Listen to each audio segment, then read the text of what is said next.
Yeah, man. I think you can see, guys. Ndandigarenda kudza yani. Ava ndo designer vedu. Vani designer vedu manyama. So this is royal closet. So murikuona DJ Sparks ka. DJ Sparks chasine passport. But otherwise dayanga passport mangwana kutoenda ku Nigeria. Sa ndo vakachenesa DJ Sparks. Right. Ndo ngamruona bana. Mangachena. Guys. Perfect. I think I cross over the Murora.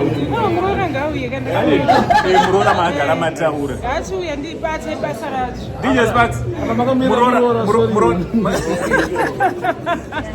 Sawaruti Murora uya. DJ Sparks sadaro. This week ndo yani Murora.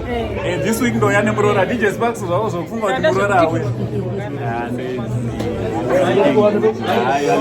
Mana kumba kwedu kunoona nesingandozvitaura pavanhu but aiwa ndonga murungo zvoona kuti kumba kwedu kwakadi kwakarongeka takarongeka aiwa so kune vane vachida kudesignwa nekucheneswa nhamba ndo dzandaisa unongovabata ipapa vobva zvatoendwa kondomirirei kutaura zvemanhamba hapana chekumirira masutsu ese amunondoona ndichipfeka yai she's the one.